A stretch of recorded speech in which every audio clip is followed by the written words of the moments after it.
But to kick things off, Ireland team manager Mick Kearney is going to announce the squad.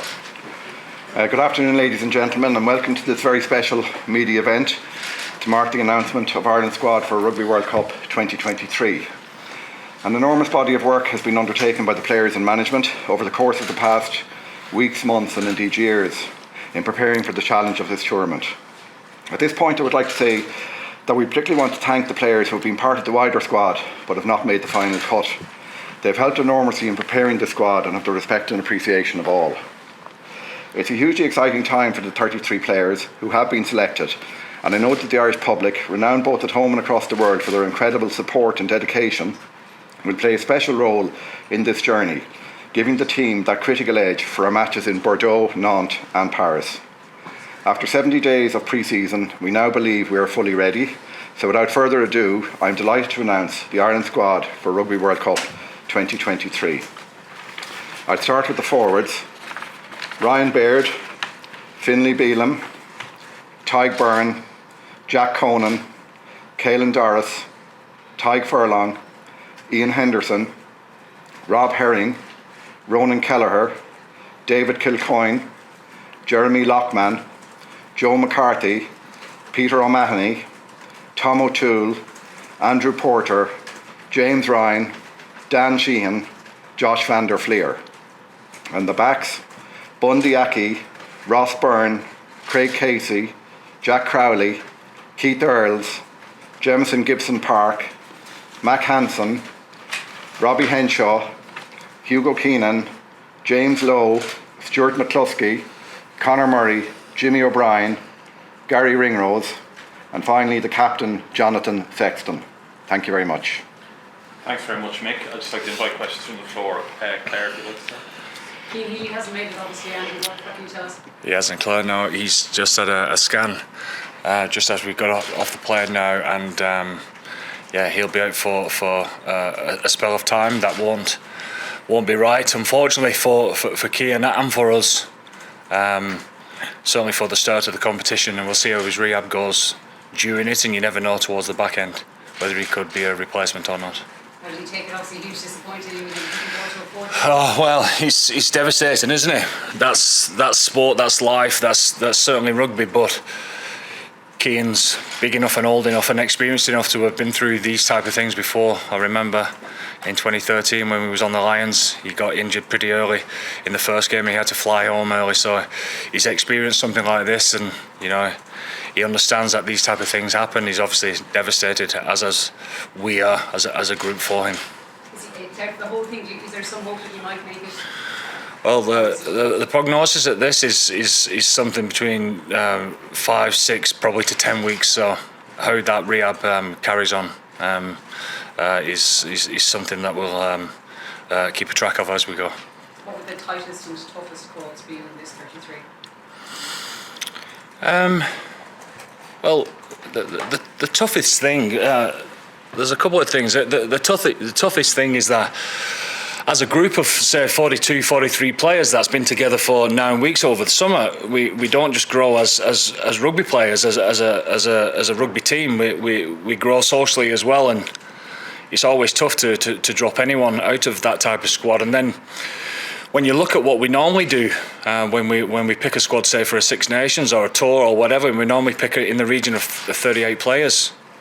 So it's obvious that some quality, talented players are missing out, and it's a dream of theirs, isn't it, to play in a World Cup. So it's tough, but at the same time, we've got to do the right thing by the squad, and we have to pick a squad of 33 and make sure that we get the right balance.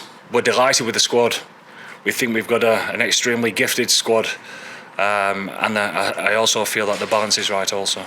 Thanks, Tom. Andy, how close to where you want to be are you now after this period of the build-up a few weeks ago, and bearing in mind the blow of losing Cian? Are you happy with the preparations and where you are? Yeah, we're happy with the preparations. We've had a great summer for all sorts of reasons. We've got ourselves to a starting point. There's a lot of work that's got us to the start. Don't get me wrong, but we've got ourselves to the starting point. We're the lucky ones we're the lucky ones that get to chase the dream for the wider group and for the nation in itself. So we can't get excited about that. You know, for the first game against Romania, we're in the wrong job. So I think we're in a great place, ready to take this challenge head on. Talk to us about the hookers situation, obviously with the ongoing injuries with Ronan and Dan. You're obviously happy with where they are 2 weeks out. Yeah, we are. They're in good spirits. Ronan's could have been fit for this weekend, but giving him another week solidifies that. And then Dan is progressing very well, ahead of schedule, as it were. So we'll keep progressing. We'll keep analysing that and see how that goes over the next week or so. And some of the decisions in the backs. Jacob Stockdale obviously misses out. Yeah. Keith Earls goes. Stuart McCluskey goes. Can you maybe talk about those decisions a little? Well, that's why I mentioned about the balance of the squad. You know, for you guys, and rightly so, you would probably look at a squad and think that these guys are competing against different types of personnel than the reality, really. I mean, for the balance of the squad, for such a small squad group that goes to the World Cup, having versatility within that is pretty important. And the likes of Keith or the likes of Jimmy O'Brien, etc., they come into that category. Last one then for me. Have you been paying any attention to the other teams and how they're going, or is everything that's happening in the other games in the last few weeks kind of irrelevant? It's certainly not irrelevant. Been in great form. No, well, it's certainly not irrelevant. But like I said the other day at the press conference, you go back 5 or 6 weeks and New Zealand played South Africa, and it was the same type of score, wasn't it? And you know, Fiji beating England and us having such a tough game against Samoa yesterday. It all sets us up for what's going to be an exciting tournament ahead. Thanks. It's the last couple of minutes for online broadcast section, so Neil, if you'd like to. Thanks, Peter. Andy, you've gone 18 forwards and 15 backs. A lot of other teams have gone with 19, 14. Are you confident, numbers-wise, that you have the versatility in the numbers, that you're not going to be shortchanged in forwards? Confident? Of course I am. Yeah. I mean, like you said, it's about what we've got and the players that can play in different positions, and we've got a few of those across the forward pack. And just one for Johnny.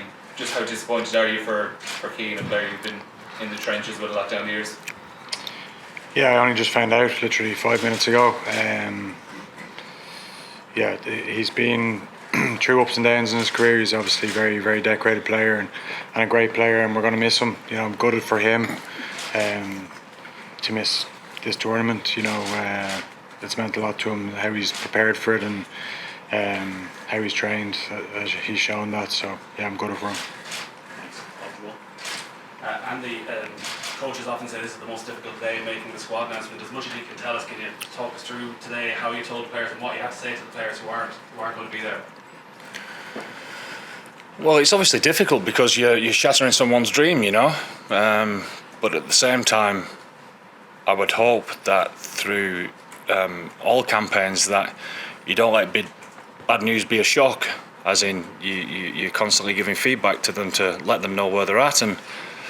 And players are not stupid, you know. They've always got a sense of what's happening along the way. But what I would say is that the reason it is difficult for myself to certainly tell those 5 players the other day is because they made it very easy for myself. You know, they're understanding. They're all team players. There's no selfishness whatsoever within all of the group. And if you have a look at everyone else announcing their squad so early, the reason that sometimes that happens is because they want to get to the 33, and they want to make sure that they push everyone else on so that there's no disruptions along the way. We have none of that ever because of the quality of people that we've got. They're team first people, and that's why it's hard to shatter the dreams, really. So last 2 questions in this section, please. Kieran and then Ed.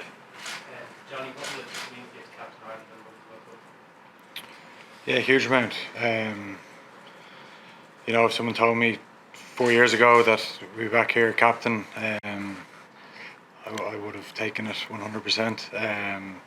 You know, so it's there's been a lot put into this team by the management over the last 4 years, and to get their vote of confidence 4 years ago to do it, and with this as the end goal, it's been huge. So yeah, very proud for myself, my family, and just for the group that we have. It's a very privileged position to be in with such a good group. Ed? Johnny, how have you found the last 2 weeks not being able to be involved, and how do you look forward to being back out there? Yeah, incredibly frustrating to have to sit and watch. That's obviously my own fault, but that's that's been life. I just had to do what I could for the team and try and learn by watching the guys and sort of contribute where I could. And yeah, it was particularly tough last weekend in the Aviva, but like I said, you live and learn, and time to move on now. Do you have any regrets about what happened or your behaviour in particular? Of course, yeah. I've held my hands up since day one. I made a mistake in the heat of the moment. I was obviously very emotional on the day, not being part of what I had mapped out from the start of the year. Was playing my last game for Leinster in the Aviva, winning the European Cup. It's what I dreamt of, and then obviously to miss that, there's a lot of emotion that goes with it. And in that split second, when I went on to console my teammates, I made a remark, and I regretted it instantly. Make mistakes, you say sorry, hold your hands up, and that's what I've done.